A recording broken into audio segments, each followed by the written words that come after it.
Order. We start with questions. Secretary of State for Business and Trade, Nick Smith. Number 1, please, Mr. Speaker. Minister. Thank you, Mr. Speaker. The Government recognises the challenges of high industrial energy costs. We're raising the discount on electricity network charges from 60% to 90% under the Network Charging Compensation Scheme from April, supporting around 550 electricity-intensive businesses.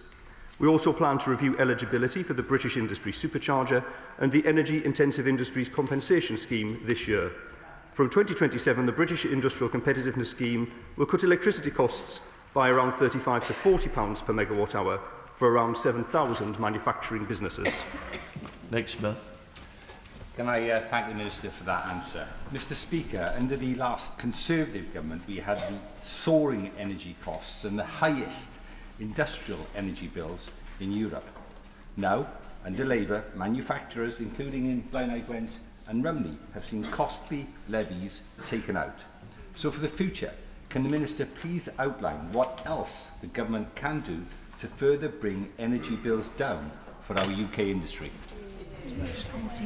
Thank you, Mr. Speaker. I thank my honourable friend for his question and also for championing the businesses in his constituency, including GSU Arsa battery manufacturing in Gwent, which is receiving support from the supercharger, exempting them from several renewables levies and electricity network usage costs. This is all part of the government's Clean Energy Superpower mission, which will cut costs, boost energy security and accelerate grid connections. Shelbrooke. Thank you, Mr. Speaker. I've got a fantastic company in my constituency, Yorkshire Brick Company. Unfortunately, it had to go into administration, but was rescued. And the problem was, and as welcome as the supercharger scheme is that it didn't qualify because it didn't meet the business level test, so it didn't get any government support.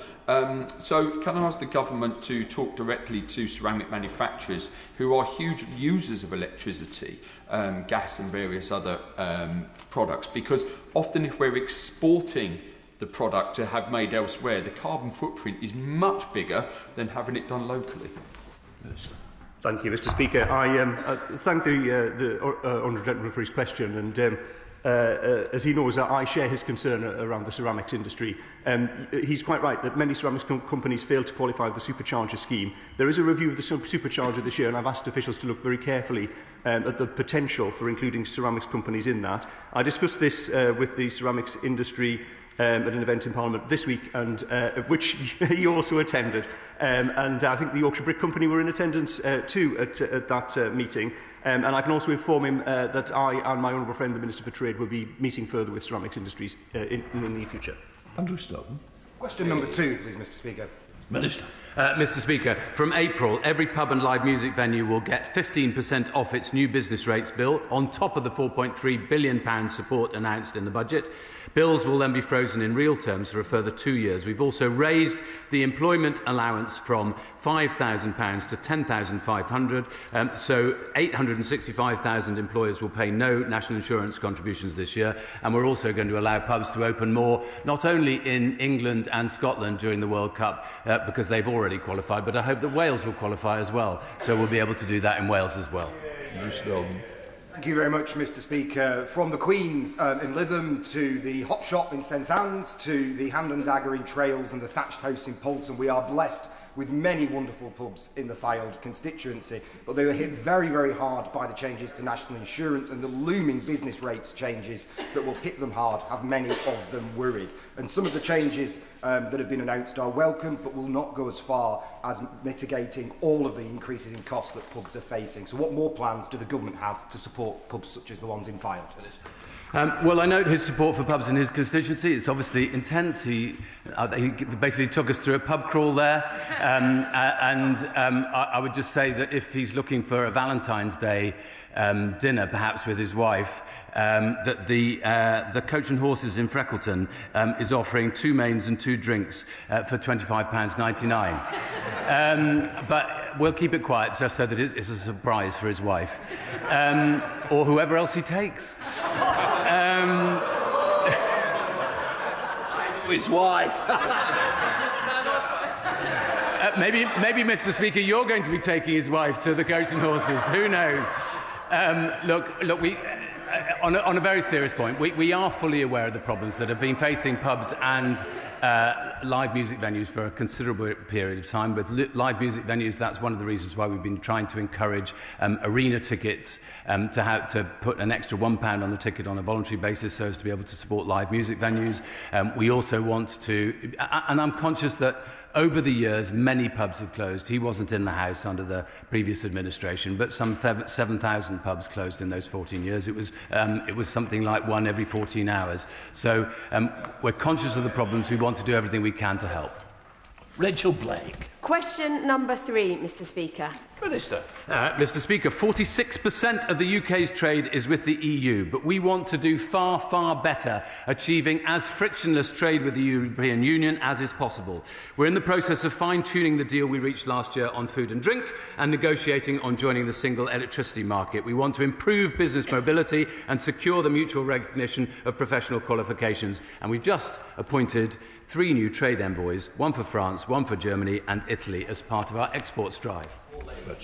Thank you very much, Mr. Speaker. I listened carefully to the Minister's response and I'm very encouraged by the progress that is being made. Can the Minister advise on when he expects the UK-EU summit to take place? Is he expecting there to be completion of negotiations on sanitary and phytosanitary and the youth experience scheme? And can he update on their approach to touring artists to help make sure that they can get access to EU markets? It would make such a difference to the thriving cultural scene in the West End. Minister. In relation to touring artists, we're absolutely determined to secure this, not least because I personally have promised Elton John that we will secure this, as has the Prime Minister. Look, I see the honourable member chuntering over there. I think he's bidding to be a trade envoy for some country. If he'd like to come and talk to me later, we'll have a discussion about it. But look, the truth of the matter is we had a terrible deal with the European Union. We need to improve it. We are working at pace to try and deliver that. I want British businesses to be able to export without friction into the European market because we know that that is good for British business. Max Wilkinson. Thank you, Mr. Speaker. The Business Secretary on the weekend raised some eyebrows by suggesting that MPs' pay should be linked to economic growth. Who does the Trade Minister think should get the biggest pay rise? Conservatives and Reform, who've probably knocked up to 8% off our GDP, perhaps Labour MPs, who are contributing to as much as 0.5% with all of their accumulated trade deals, including with the EU, or Lib Dem MPs, who are suggesting a customs union which could put 2.2%... Order. I think we can let it go. I can't even begin to see a link, sure, old mate. Mr. Speaker, Liberal Democrats are calling for a new UK-EU customs union, which would cut red tape. Still we are. Cut red tape for businesses across the country, boost growth by more than 2.2% and raise at least £25 billion a year in tax revenue. The Prime Minister's chief economic advisor has recommended a customs union with the EU as one of the most effective ways of generating growth. The Health Secretary has talked up the benefits of a customs union, and the Deputy Prime Minister has also suggested that countries within a customs union tend to see stronger economic growth. But the Secretary of State for Business and Trade told the FT last week that negotiating a customs union would be foolish. Could the Minister please explain what the Secretary of State, how the Secretary of State plans to deliver growth without a customs union? Minister. Look, she knows I think that Brexit was a terrible mistake. It was a self-inflicted mistake, and we need to make sure that we achieve what was promised by the Brexiteers, some of whom are sitting opposite me now, when they said that we were going to achieve frictionless trade with the European Union as a result of our deal. Now, I think that we can first of all do that on food and when we secure our SPS deal. We're working on the electricity market as well, and then we need to proceed with trying to ensure business mobility so that people can travel across the European Union, and as I said, we need to make sure that British artists, performers, can perform across the whole of the European Union. But I have to say, it feels... I hate to use the term Groundhog Day in relation to the Lib Dems. The thing is, I can remember when they were in government. Oh, Lord. No. Well, quite. You see, this is the problem. The Lib Dems never remember when they were in government, and they landed us with half the problems that we're trying to sort out today. Jessica Tull. Minister. Mr Speaker, the Government is committed to supporting growth in coastal areas such as Bournemouth West. Our partnership between Business Growth Dorset and the new Business Growth Service makes it easier for firms to access tailored support. DBT is also strengthening the conditions for investment and helping high-value sectors like advanced engineering, aerospace and digital industries expand through national programmes supporting investment, exports and innovation. Alongside Bournemouth, Christchurch and Poole Council's economic strategy, we will ensure that Bournemouth's businesses benefit fully from UK-wide measures to boost economic growth. Can I thank the Minister for that answer? Mr Speaker, Bournemouth and Poole rightly have reputations as premier tourism and leisure destinations, but less well known as our leadership in the digital and creative industries. Two businesses in my Bournemouth West constituency, Content Ignite and iPlicit, have both been ranked in the top 50 fastest growing tech businesses in Britain by the Sunday Times. So could the Minister please expand on how this government is supporting fast growing, high value industries in coastal towns like mine? Minister. Well, Mr Speaker, I'm due to come to her constituency in a little over a month, and I do like to be beside the seaside. And often we think of constituencies like hers as tourism, hospitality hotspots, but as she's just said, it's also a hive for the creative industries, which she's such a champion for. Through the £380 million Creative Industry Sector Plan, we're boosting innovation skills and access to finance nationwide, helping firms, particularly in her constituency. And she'll know that in her area, businesses also benefit from such a strong talent pipeline coming from her area's great universities. And I look forward to working with her and learning more when I visit soon. Jim Sherman. Thank you very much, Mr Speaker. Can I thank the Minister for his answers? They're very constructive, very positive, very helpful. Minister, my constituency of Strangford, the local council, Ards and North Down Council, their thrust of their economic growth strategy is tourism, and there's been many dividends in that. So it's important that all across this United Kingdom of Great Britain we have the chance to advance and do better. The Minister maybe hasn't had the opportunity to talk to the local Minister, that be Gordon Lyons, I think, at the Northern Ireland Assembly, to address this issue. Could I suggest, I hope that he would do so, and thereby we can all gain from the Minister's knowledge and what we're doing back home. Minister. Well, Mr Speaker, I had a fantastic family holiday in Northern Ireland, driven by my son's obsession with the Titanic. I had a very moving visit there. I've met with my opposite number for small businesses from Northern Ireland, and I'm very happy to have the discussion that you suggest. Kirk. Question number 5. Minister. Mr Speaker, the UK is the 4th largest exporter in the world and the 2nd largest in services, but we want to do even better. That's why we're pushing forward on new trade deals to cut barriers for UK businesses, strengthening the UK export finance, providing tailored market advice and targeting resources so that businesses can really take advantage of those deals. Jen Cook. Thank you, Mr Speaker. I'm grateful to the Minister for meeting with myself and a representative from Watson Marlow, a business in my constituency, last week to discuss barriers to export. Many businesses I've spoken to have been frustrated about the difficulty of moving people, goods and equipment to Europe post-Brexit, and they face significant additional costs and admin. Fugro and Pendennis Yachts have both raised with me issues they've experienced with securing visas for their staff on short-term offshore projects. What steps can the Minister take with colleagues at the Home Office to ensure that some of these barriers are reduced? Minister. Well, first of all, I want to say it was great that she was able to come along with other MPs who are bringing individual constituent businesses along, because one of the things I really want to do as Minister for Trade is try to persuade all 650 colleagues to come along with individual businesses to work out where there are barriers to export and to try and encourage an export growth. I think if we could release all the MPs who probably know their businesses and their constituencies far better than the department does, then we would really drive forward export growth.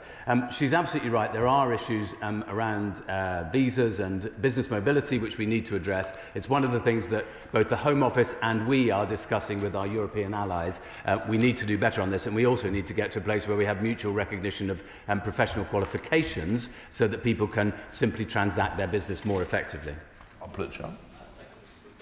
With reference to what Minister said earlier about a trade and investment envoys. Can I perhaps remind him I was a trade and investment envoy to Georgia and Armenia some years ago.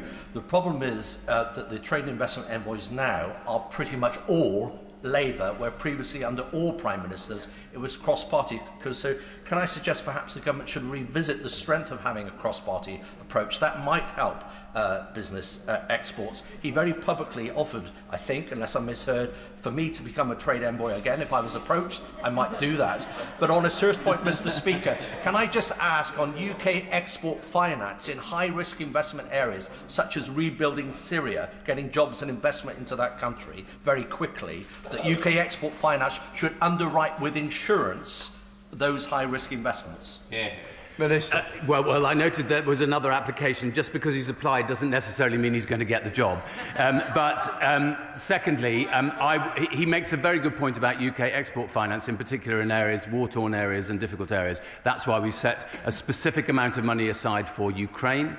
I was delighted to be in Kyiv best part of 10 days ago, where the Russian government is, I would argue, engaging in war crimes by deliberately targeting the heating system in the city, and many elderly and vulnerable people have no heating, no electricity, no access to water.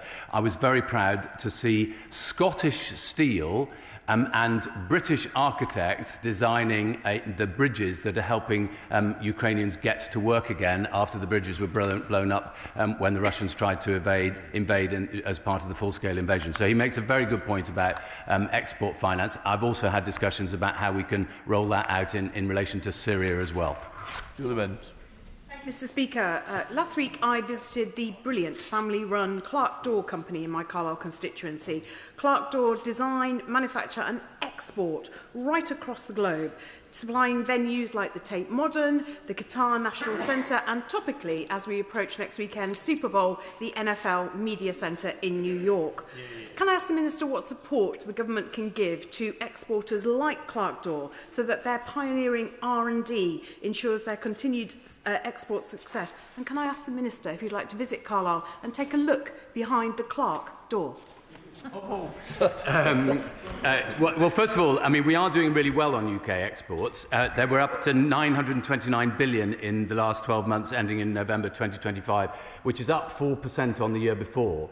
And I'm very happy to look at making sure that UKRI, which is part of DCIT, is also providing the support in relation to R&D, because it's that combination of trying to get all our different strategies working together, the trade strategy, the business strategy, the industrial strategy and our UKRI to try and drive forward exports. I can't promise a visit because I seem to be sent abroad a lot. Conjol. Thank you, Mr. Speaker. Defence and aerospace makes up a huge element of our export business. And as the Minister knows, plans without resources are hallucinations. The Defence Investment Plan was promised to us in the autumn. It was then promised to us by the end of the year.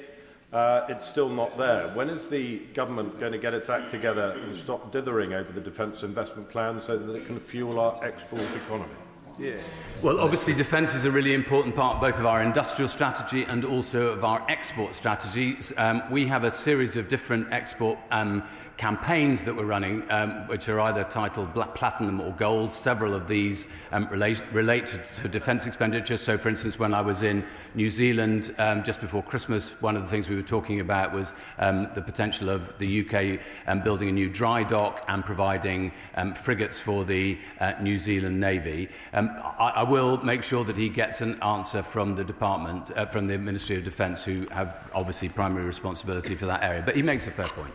Secretary of State goes there. Minister.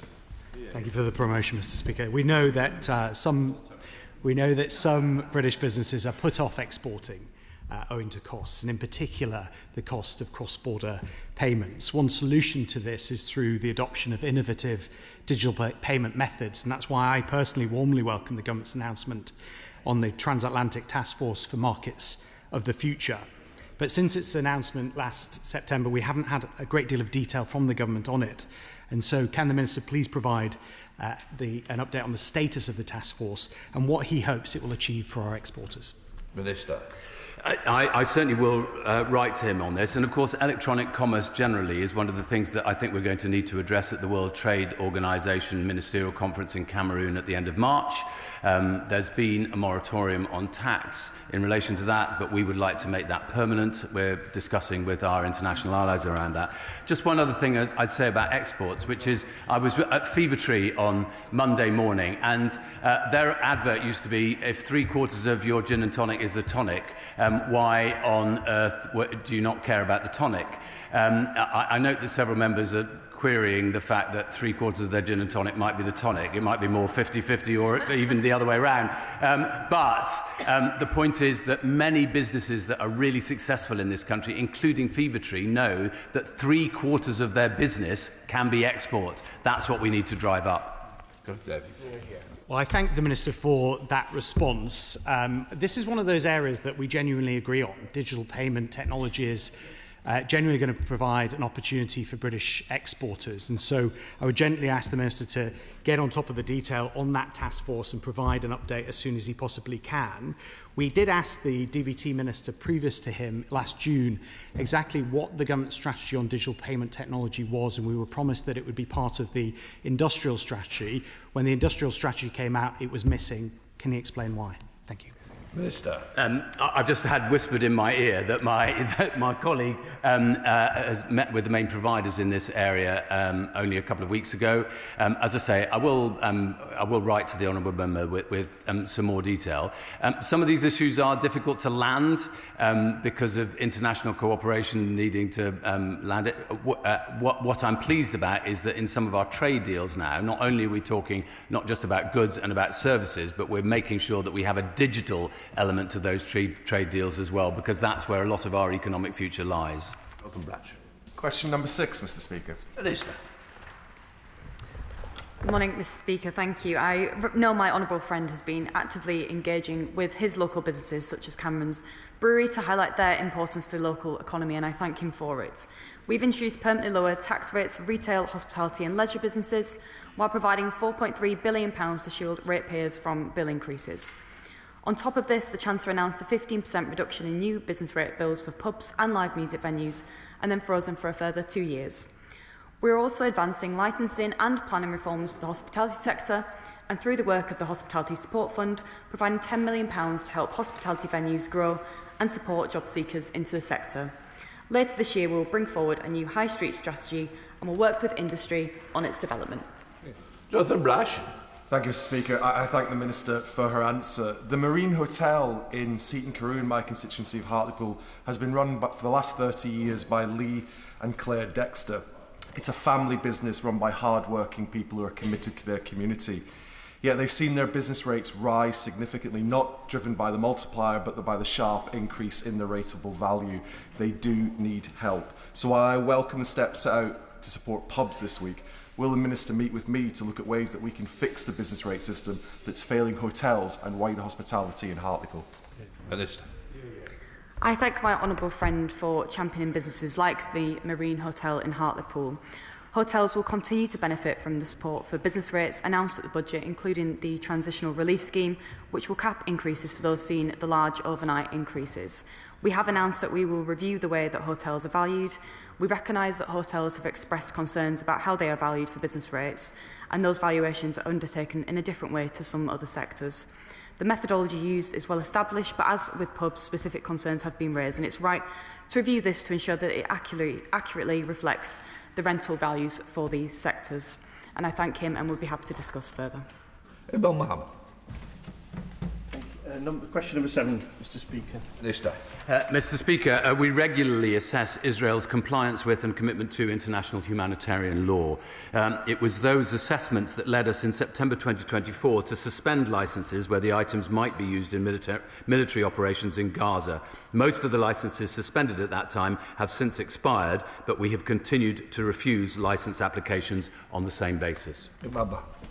Thank you, Mr. Speaker. The Secretary of State said that revisiting the pause on arms export licences to Israel was intrinsically linked to movement towards a so-called sustainable peace. Since then, during the so-called ceasefire, Israeli forces have killed over 481 Palestinians in Gaza. They have struck defenceless tents housing cowering families and bombed a kingdom-come schools used for shelters for civilians. What they have not done is allow the flow of humanitarian aid, and instead 37 INGOs have been suspended. Yet this government continues with a business-as-usual approach to arms and trade with Israel. How can the government justify revisiting the decision to resume arms exports licences rather than suspending the arms altogether to pressure Israel to comply with international law? Well, I agree with one part of what the Honourable Member said, which is that we do want to see humanitarian aid get to the people who need it, and that we need to see a proper, lasting peace based on peace and justice working together. And that is our commitment. However, he's completely wrong to suggest that it's business as usual. We've suspended some licences, in particular where we think that because of Israel's failure to comply with international humanitarian law, they might be used in relation to operations in Gaza. But of course there are many elements because the export licences are only required in relation to military and dual-use equipment. Some of that dual-use equipment is used by NGOs, for instance, armour for journalists and things like that. So of course it's right that we adopt a case-by-case basis, but as I say, we have suspended a series of licences where we think that there is a threat to Gaza, but we maintain the export licence criteria which were laid out in Parliament. Joe Robertson. Number 8, Mr. Speaker. Thank you, Mr. Speaker. With your permission, I will answer questions 8 and 10 together. Hospitality businesses are vital to our community and city centres. We've introduced permanent lower business rates for retail, hospitality and leisure properties and have provided £4.3 billion to shield ratepayers from bill increases. On top of this, the Chancellor announced a 15% reduction in new business rates bills for pubs and live music venues, and bills will be frozen for a further 2 years. We are also advancing licensing and planning reforms for the hospitality sector, and through the work of the Hospitality Support Fund, providing £10 million to help hospitality venues grow and support job seekers into the sector. Later this year, we'll bring forward a new high street strategy and will work with the industry on its development. Joe Robs. Thank you, Mr. Speaker. What the Minister doesn't say is that the government has also taxed those businesses and made it harder to employ people, and that's why there are 100,000 fewer people working in hospitality since her government came to power. Now, hospitality businesses in my constituency are hanging on to one thread of hope, and that is the vague assertion that the government will look again at valuations. Will the Minister look again right now and scrap business rates for hospitality and back our high street? I thank him for this question. Every high street and every corner of our country is supported by our hospitality industry. They're absolutely vital to our economy, supporting over 2 million jobs. It's really personal to me as a sector. I started off my first job in the hospitality industry, and I know many members across this House also had that personal connection. We are reversing the damage that the party opposite did to our economy, and businesses still do not thank them for it, nor do people who simply didn't have the wages under the previous government to be able to use their disposable income to spend in their local pubs, spend in their high streets and support their restaurants. That's why we are reversing and ensuring that people have their rising in living standards, cutting costs for households, raising wages to help boost and support our high streets. And that's what we are absolutely essential and focused on doing, rebalancing our economy so it works for working people and for businesses alike, and that's a responsible government taking action. Thank you very much, Mr. Speaker. The Minister referred to there being hospitality businesses in every corner of this country. Unfortunately, the change in business rates doesn't help hospitality businesses in every corner of this country because it's devolved in Scotland and Wales. And the businesses there in my constituency in Edinburgh West are struggling. Hospitality is absolutely vital to the Scottish economy. And so far, the SNP government have proved completely ineffectual at dealing with the issue. Would the Minister expect that with the strategy that she speaks about coming later in the year, it might be useful for businesses across the UK to actually alter and reduce VAT in that sector so every corner of the United Kingdom could benefit? You lot put it up. I thank the honourable member for her question. Each devolved government has full control over the structure and level of businesses within its jurisdiction. As she mentioned, the new relief applies to England only. However, we would, the devolved governments have that additional funding to allocate accordingly to their priorities, and we call on the SNP to decide whether to match the support for pubs and music venues, like we have taken the decision to do this week. And it's clear to them that it's up to them to decide how to spend the money. And we've made that clear this week as to our priorities and where we would do it. Joe Platt. Thank you, Mr. Speaker. Mr. Speaker, a lot of our hospitality SMEs in my constituency start out as market traders. And as you know, our markets are a vital part of our identity and central to our local ecosystem to give businesses the space to start, test and grow. And does the Minister agree that markets and hospitality are key to reviving our high streets? And will she meet with me to discuss a national traders strategy to secure a strong pipeline for future success? I thank my honourable friend for her question and for championing the brilliant hospitality sector and businesses in her constituency and markets. I've got a wonderful Halifax Borough market in my constituency, and know just the importance of a thriving traders to our high streets and to our local economies. I'd be more than happy to meet with her and discuss and hear her thoughts on how we can work together to restore pride in our high streets, as traders are absolutely vital to that. That's why our high street strategy will be so important this year, to look at all those areas of directly investing in our communities, ensuring that local businesses can thrive, that we do have those bustling high streets, and restore pride back to our high streets and communities. Chris Webb. Thank you, Mr. Speaker. Hospitality in Blackpool is struggling. We knew that under the previous government, with the cuts that made Blackpool the most deprived coastal community and town in the country.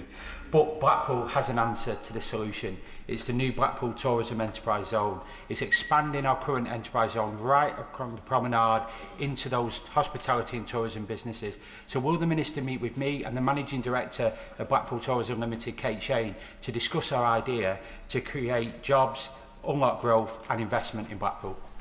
Minister. I thank my honourable friend for his question, for all his work for his constituency and businesses in Blackpool. He makes an excellent point. I'd be really keen to hear more about his work and discuss further. There's a real opportunity with our hospitality zones that we're looking to create to really drive that investment and ensure that businesses and people across our country benefit alike. And I'd really look forward to hearing more about his work. Victoria. Thank you, Mr. Speaker. Hospitality is on its knees. We know that for many of the pubs and restaurants in Harpenden and Berkshire, it's already too late. They are closing down. But the small cafe nook in market is a real lifeline for that village. But Helen, the owner, talks about business rates, about costs, the national insurance costs, but also minimum wage.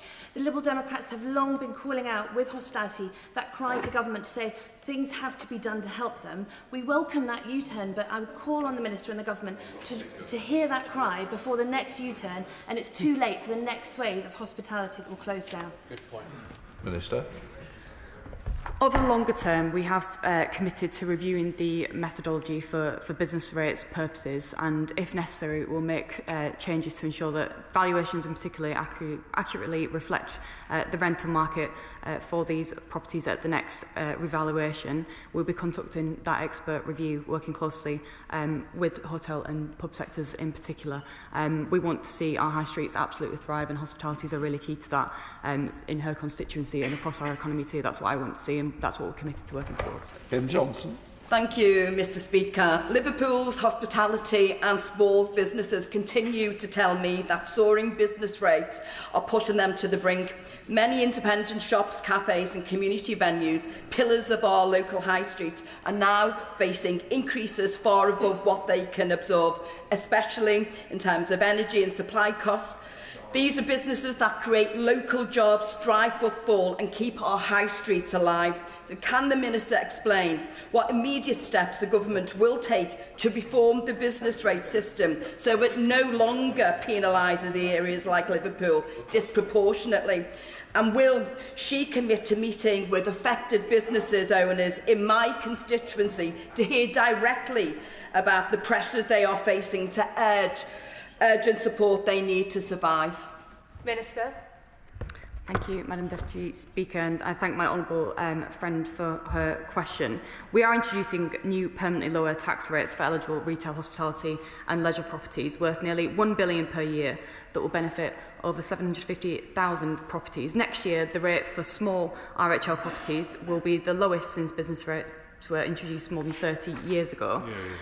Paying through higher rates on top of 1% of the most expensive properties, and that includes many large distribution warehouses such as those used by online giants. That high value multiplier is 33% more than the multiplier for small RHL properties, and that's what we committed in our manifesto, and creating that new sustainable system with permanently lower multipliers for eligible retail, hospitality and leisure properties will make that massive difference for people. We'll be publishing that call for evidence in September, exploring potential longer-term reforms, and I urge her to get involved and shape that too. Shadow Secretary of State Andrew Griffiths. Thank you, Madam Deputy Speaker. The Minister will have just heard from across the House continuing pleas to support the hospitality industry. It's always a good day when the government U-turns and provides more support for pubs, so we welcome that. But unless the Minister could explain to us, when a pub goes to being a gastropub, when a gastropub goes to being a restaurant, when a restaurant with rooms turns into a hotel and descends down that wormhole, will she represent to the Chancellor to extend the same measures for pubs that she U-turned on this week across the whole retail, hospitality and leisure sector? Because the truth of the matter is 90% of that sector will not benefit from this week's U-turn. Minister. Thank you, Madam Deputy Speaker, and good morning to the Shadow Minister. I'm sure he had a stiff drink after the performance at PMQs yesterday. All pubs and live music venues that meet the definition set out in the guidance qualify for the support, and he will be able to see that online and clearly. And we'll be working with local authorities to ensure that this includes establishments that are open to a wide section of local communities. I've discussed already around those valuations for pubs, taking into account the turnover, and how we'll be working closely with the wider sector on the valuations going forwards. But this is a government that is working really closely with the sector, that's committed to listening. I think that's a responsible government, and we're doing the right thing. Liberal Democrat spokesperson Sarah Olney. Thank you very much, Madam Deputy Speaker. The heavy burden of Labour's NICS rise, compounded with high energy costs and the business rates increase, have raised alarm about the affordability of hospitality businesses' monthly employment costs. 84,000 jobs in the hospitality sector alone have been lost since the NICS rise was introduced. And this is particularly damaging to young people, many of whom traditionally found their first jobs in the hospitality sector, just like the Minister herself, as she just said at the dispatch box. But with this sector struggling to employ new workers, damage is being done to the career prospects of our young people, and it will be detrimental to the broader economy in the long term. Business confidence is down, job vacancies are down, unemployment is up. So can the Minister tell the House what steps the Department is taking to support businesses in tackling high unemployment costs and to bring down those increasingly high levels of unemployment? Thank you. Thank you, Madam Deputy Speaker. A decade of stagnant growth and living standards won't be turned around in 18 months, but there are signs of progress. The party opposite, particularly with youth unemployment, left 1 in 8 young people out of education, employment and training. That is absolutely disgraceful figure. We are working relentlessly to turn that around. We recognise the challenges that businesses work through as a result of the actions undertaken by the previous government. With youth unemployment in particular, we've announced an £820 million funding package to give a generation of young people a brighter future.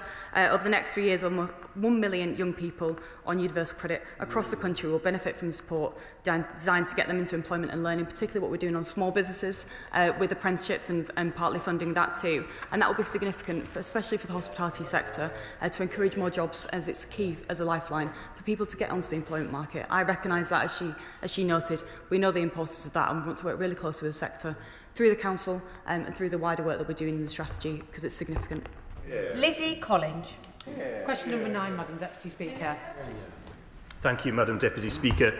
The Department is driving economic growth by delivering the long-term certainty that businesses need and supporting the growth of businesses across the UK, including in Lancashire, where The Lancashire Growth Hub, a business growth service, is ensuring the businesses in Morecambe and Loonsdale have advice to grow, to scale and to succeed. Thank you, Madam Deputy Speaker. In my constituency of Morecambe and Loonsdale, we have the Electech Innovation Cluster, a growing group of small and medium-sized firms, many of which who supply specialist components into the clean energy sector, particularly nuclear, and the vital defence sector. And the Minister would be very welcome, of course, to come and visit them in Morecambe and Loonsdale. So can the Minister tell me how the Department is supporting SMEs like those in the Electech Innovation Cluster and how they will benefit from the Government's investment in industry? Minister. Thank you, Madam Deputy Speaker. I thank my honourable friend for her work in championing small businesses in her constituency, particularly the Electech cluster, where I know businesses such as Teleplan Forsberg, Light Technologies and Mazuma, as she says, are working on in the clean energy sector. Our clean energy industry sector plan focuses on capitalising on the strengths of these businesses, doubling investment levels across our frontier industries to over £30 billion a year by 2035, which will directly support businesses in that cluster. And of course, I would be delighted to come and visit.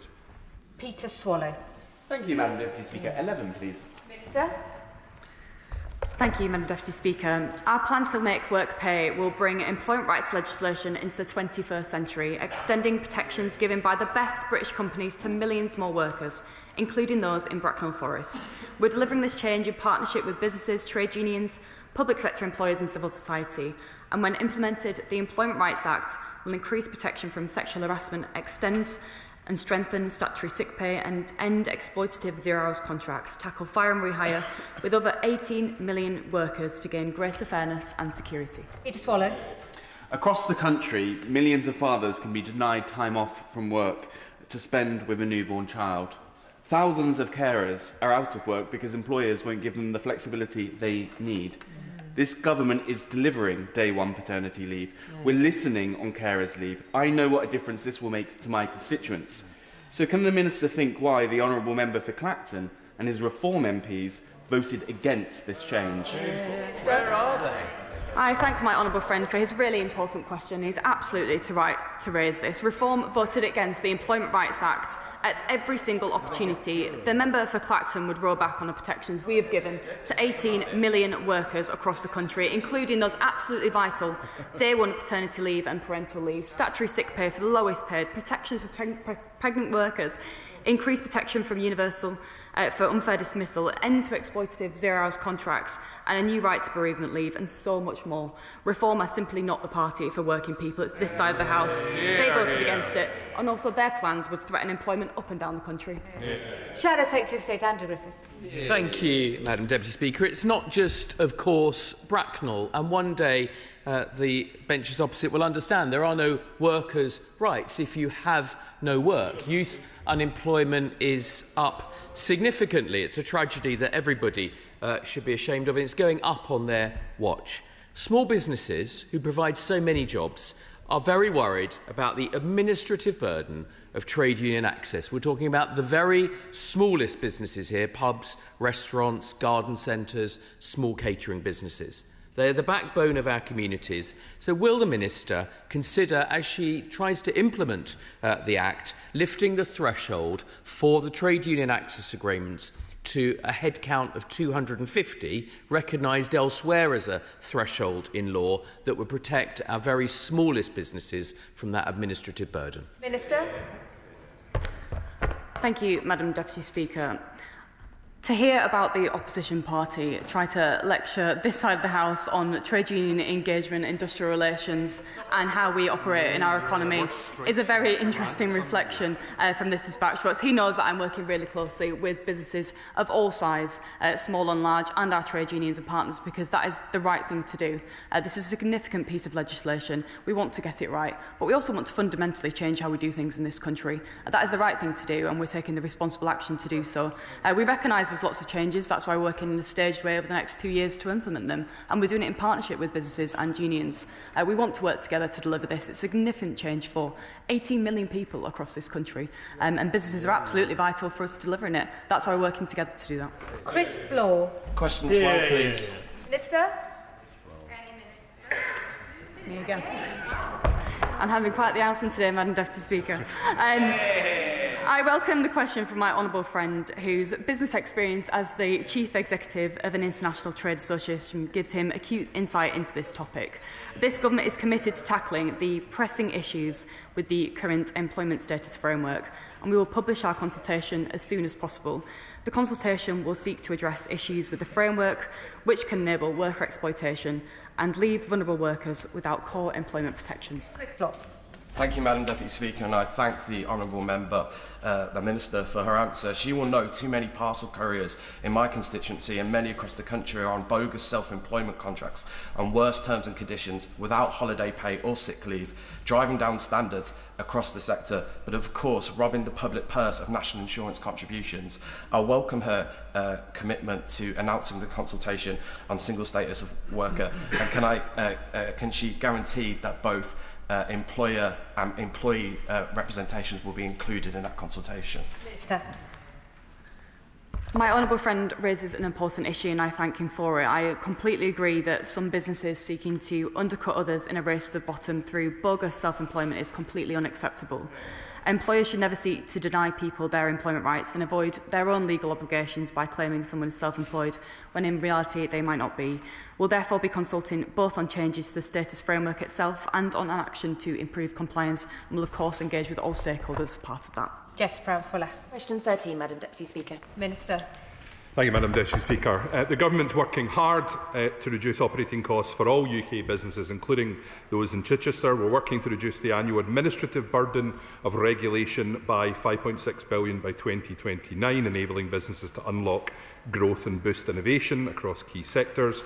We're introducing the most significant legislation to tackle late payments in over 25 years, providing a support package worth over £4 billion over the next 3 years to help business rates payers, and we're fully funding apprenticeship training costs for all eligible 16 to 24-year-olds. Jess Brown-Fuller. Thank you, Madam Deputy Speaker. The irony for so many of my small businesses in Chichester is that they are busy, they are well established, they are popular, but it's not bad business that's making them struggle, it's bad policy. The current business rate system disincentivises investment, creates uncertainty and places an undue burden on our high streets. Those are not my words, they are lifted from the Labour Party manifesto.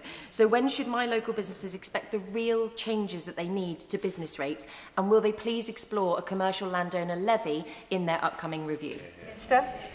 Well, she's right to highlight that the Government are committed to tackling inadequacies within the way that rates are calculated and evaluated, and that's exactly what my colleague from the Treasury spoke about from this dispatch box the other day.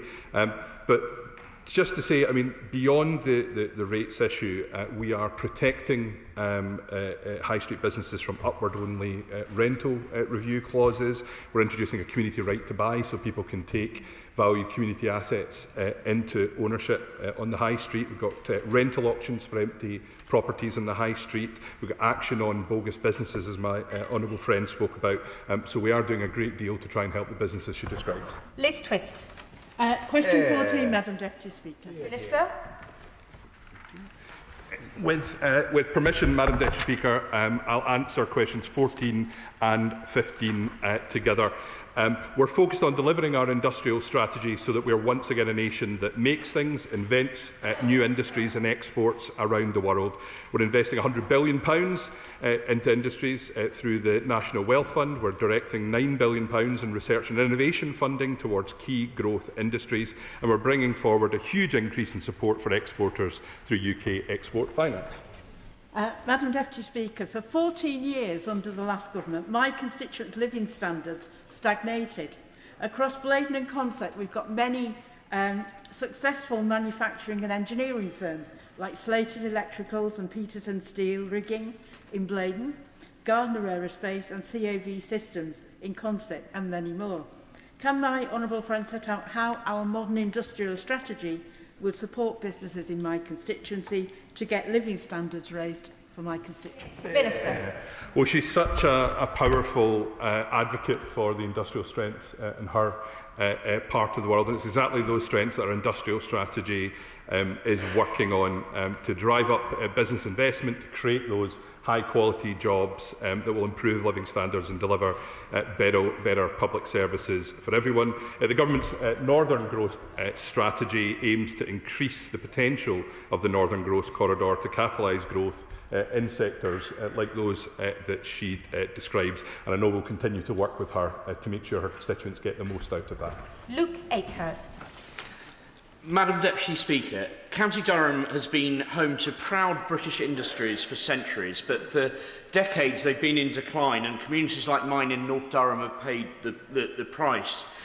Our modern industrial strategy will work to fix this. It's going to invest billions in defence, advanced manufacturing and clean power, which are sectors where the North East has a unique advantage. Can the Minister assure me that our modern industrial strategy is going to bring jobs and growth and reindustrialisation to my constituency of North Durham? Minister.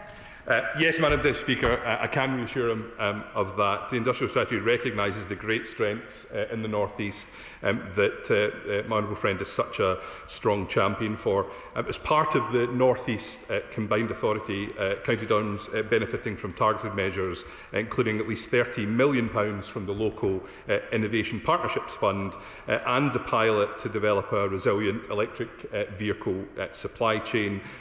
This will support locally critical components and capabilities backed by Drive 35, and we'll shortly set out further detail on our Northern Growth Strategy, building on the commitment to invest up to £45 billion in Northern Powerhouse Rail. Vicky Slade.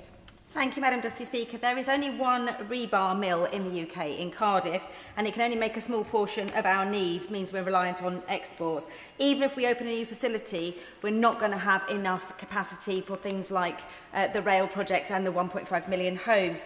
The ending of the rollover tariffs is leading to unused quotas, and companies like my constituent High-Ten in Mid-Dorset North Pool can't risk taking an order which leaves a country, and by the time it arrives in this country, the quota has been used up and it can't be imported. Will he meet with me to look at the impact of these changes on the ground before it strangles economic growth? Well, Madam Deputy Speaker, she's right to raise the worries that industry have over a turbulent trade environment internationally. It's exactly why it's so important that we're out there in the world as a government engaging, because businesses, including the one she mentions, need that stability. Very happy to arrange that meeting with her. We now move on to topical questions, and I come to Chris Vins. Topical one, Madam Deputy Speaker. Secretary of State. Madam Deputy Speaker, the Secretary of State has asked me to reply because he's in China with the Prime Minister. In the last few weeks, our department has concluded an enhanced trade deal with the Republic of Korea, published a critical mineral strategy and secured the Employment Rights Act, which will see the biggest improvement in employment rights in a generation. At home and abroad, we are resolutely on the side of business, tackling barriers to trade, improving productivity, driving up growth and winning business for Britain. Growth is up, productivity is up and business confidence is up.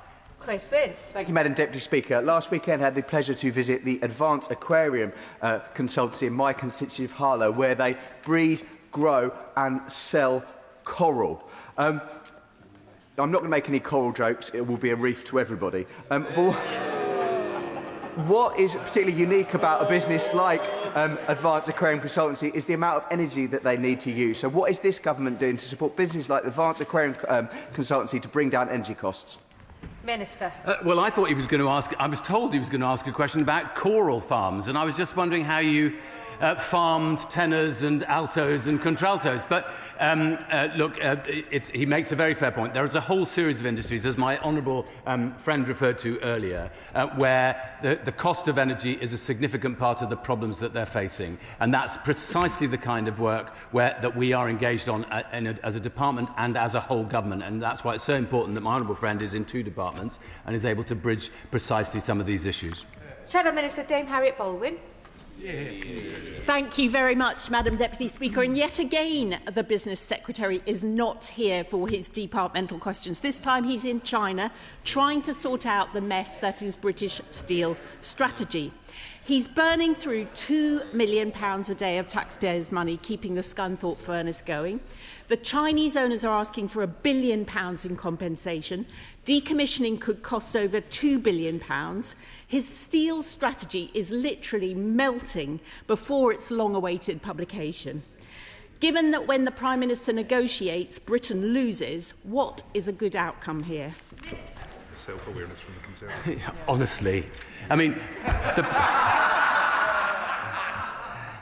sometimes my heart just wants to fall through my body when I hear members on the opposite side who seem to have completely and utterly lost the plot. Whether it's enormous multi-billion-pound demands for extra cash.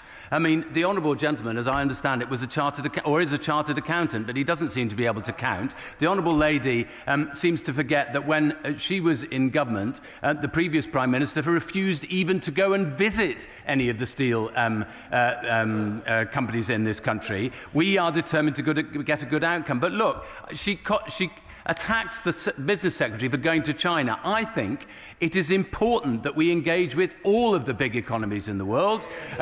China is our fourth biggest export market. There are lots of businesses who are doing trade with China. And yes, she's absolutely right. Of course, we've got to get a good set of outcomes for steel. That's why very soon we will be producing a steel strategy, which will answer all the questions that she's referring to.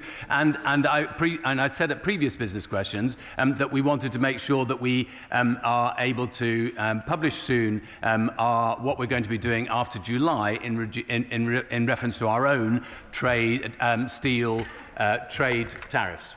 Shadow Minister Dame Harriet Baldwin. Well, Madam Deputy Speaker, you can see why the Business Secretary needs to be here to answer questions, because I didn't hear an answer to my question there. But I am going to try a different topic, also really important to our constituents, because 16 million of them got their Royal Mail parcels and letters late this Christmas. I know that my constituents have had many complaints. So what has the Minister done to hold Royal Mail to account for this unacceptable level of service? I think every single member of this House would have similar complaints about the delivery of service. I mean, in my own constituency, I'm aware of people receiving letters for appointments in the NHS after the appointment itself. And my honourable friend is meeting with them next week. We really need to make sure that we get a better service across the whole of the country. And that's something that we're absolutely focused on achieving. Liz Twist. Madam Deputy Speaker, when shifts are cancelled at the last minute, too many of my constituents struggle to get by, which is why protections introduced by the Employment Rights Act are so important. What steps is the Minister taking to ensure that all workers can access these rights, including a contract that reflects their regular working hours and compensation for cancelled shifts? Minister. I thank my honourable friend for her question. We're absolutely committed to ensuring that all jobs provide that baseline of security and predictability, and she perfectly outlined exactly why that is important. The next step is to consult before setting regulations. To get that detail right, I'd love to hear from her further about the experiences in her background, but also the hard work that she's done on this area for a long period of time. Providing those workers with guaranteed hours is really, really crucial for security. Deputy. Thank you, Madam Deputy Speaker. In the recently published quarterly statistics, the Aberdeen Chamber of Commerce confirmed that business confidence in the North East has slumped to levels not seen since the height of the COVID pandemic, with almost half of companies forecasting falling profits.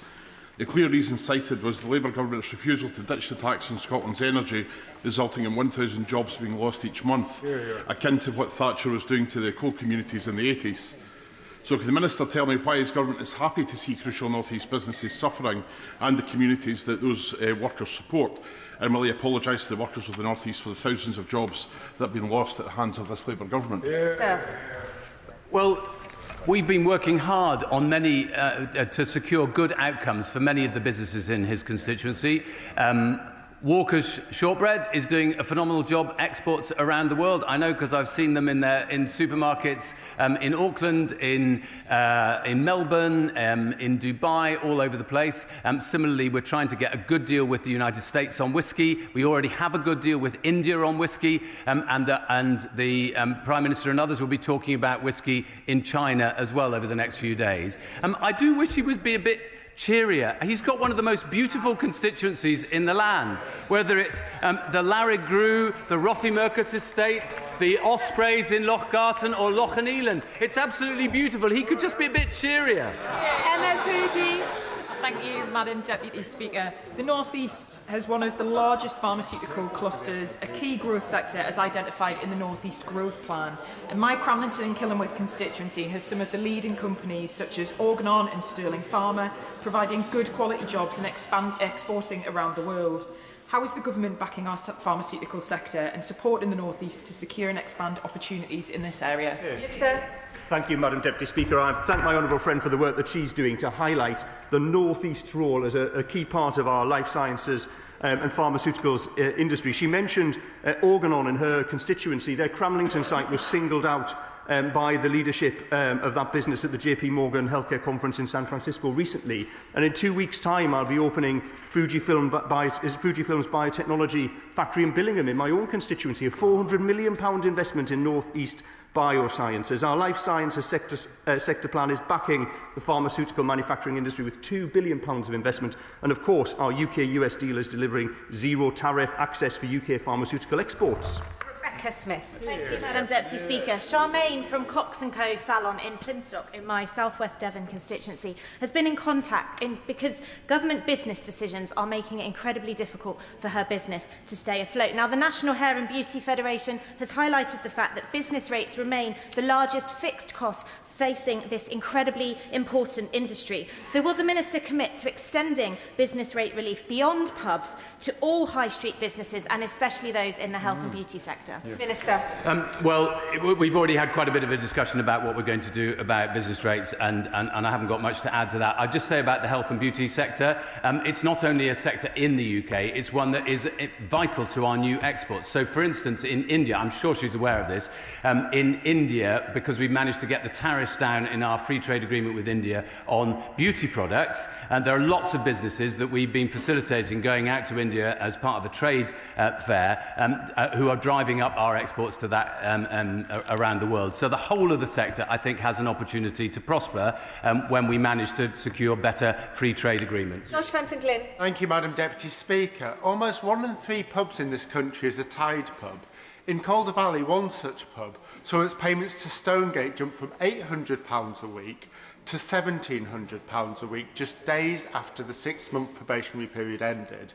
I welcome the government's support for pubs, but that pub will still be paying 17 times more to Stonegate each year than it will in business rates. Will the Minister please look at these unfair charges and what can be done in regulation? Yeah. Minister.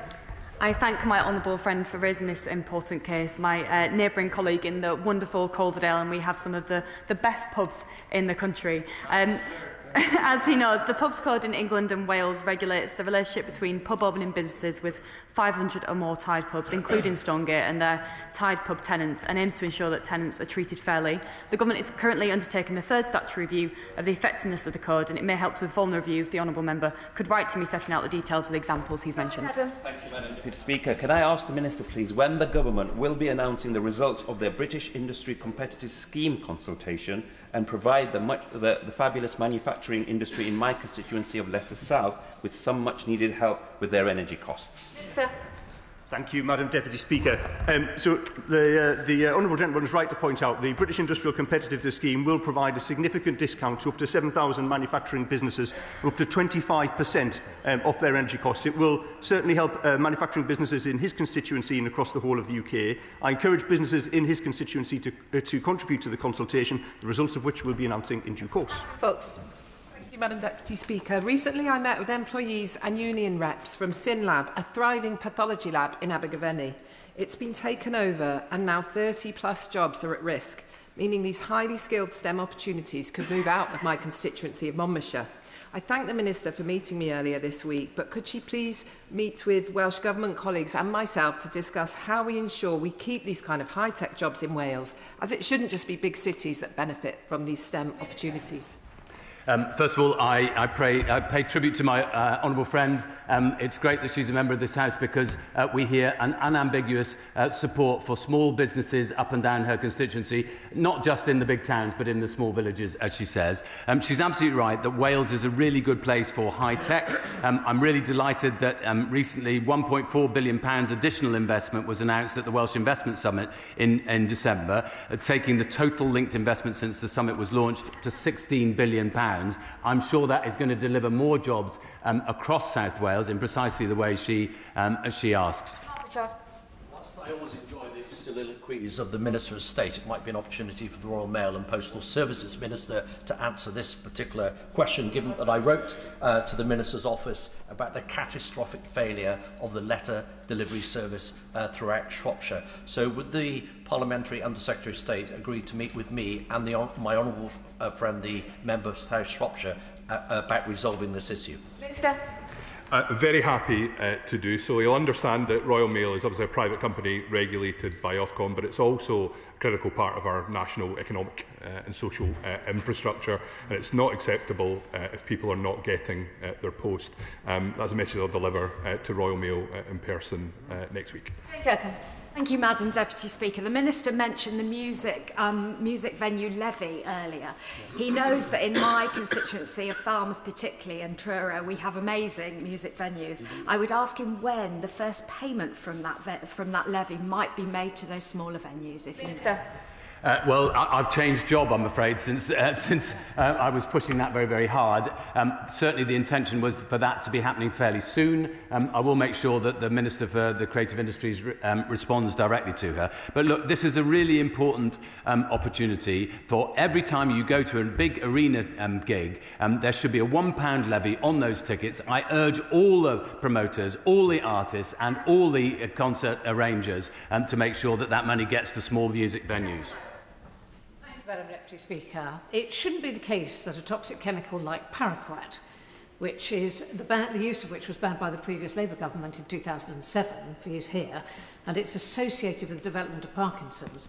It's deemed too dangerous for our use on our own soil, but continues to be produced here and sent to elsewhere, where it's perpetuating harms which wouldn't be tolerated at home. Can I ask what the policy is on exporting UK manufactured product like paraquat to other countries? Minister. I haven't the faintest idea, and I'll write to her. Dave Robertson. Madam Deputy Speaker, can I thank the Minister for Industry for his engagement with Ceramics UK this week, meeting with them and ceramics companies from across Staffordshire, Stoke-on-Trent, the West Midlands and further afield. He will have heard from them about the importance of getting ceramics firms into the Supercharger scheme. I was really pleased to hear his statement earlier about trying to extend the eligibility for that. I wonder if you can give us an idea of when we may hear some positive news on that front. Thank you very much, Madam Deputy Speaker. I'm also grateful to him as well for representing so clearly the importance of the ceramics firms in his constituency. I heard the message loud and clear from the ceramics industry earlier this week about the impact of energy costs, and as I mentioned earlier, in the review of the Supercharger scheme, I've asked my officials to look very carefully at the opportunities for including the ceramics sector. Ben Deputy. Thank you, Madam Deputy Speaker. The Ajax Armoured Vehicle Programme is currently under threat, but work is due to be completed at the Merthyr Tydfil factory in summer next year. Could the Minister confirm whether there are any conversations through the UK Defence and Security Exports Office around securing an export package for the Ajax vehicle and guaranteeing work at that factory going forwards? Minister. Well, obviously, we would like to do so, and as somebody in the next door constituency, I'm very keen to make sure that, and I've been and visited the factory myself, we are keen to do so, but obviously a large part of this is an MOD responsibility. I'll make sure that the MOD write to him. Martin Vickers. Thank you, Madam Deputy Speaker. Could I return again to the issue of the steel industry? I thank the Steel Minister for the meeting we held a few weeks ago, but I was contacted by a couple of employees in Scunthorpe last week who expressed concern about recent reports of publicly funded contracts using foreign-produced steel. Could the Minister give an assurance that British-produced steel will take priority in such cases? Minister. Thank you very much, Madam Deputy Speaker. I thank him very much for his constructive and positive engagement on this issue, and I do understand the concerns of the steelworkers in Scunthorpe. I know precisely the projects that he's referring to. Those projects were projects that were not procured under public procurement rules, and the developers and the Tier 1 contractors involved have followed their own rules and commitments. However, it is the case that this government wants to see more steel used in both public and other projects around the country. That's a matter for developing steel capability, but also potentially for reviewing our procurement rules. Final question, David Mundell. Thank you, Madam Deputy Speaker. As co-chair of the All-Party Latin America Group, I was interested to note that the EU announced a trade deal with the Mercosur South American Trading Group after 25 years of negotiation. What's the position of the UK government in relation to a trading agreement with Mercosur? Minister. Well, it's certainly true that now that the EU, having taken 25 years, as he points out, to secure a Mercosur deal, that there is a danger that British business will be left out and excluded because there will be preferential rates for European businesses rather than ourselves. So it's something that we are looking at very, very closely, and I hope to be able to update him very soon. As he knows, I'm passionate about trying to increase our exports to Latin America. I just note that some companies like Inca Kola are originally created by British firms. That is the end of business and trade questions. I'll give the front benches a moment to shuffle over.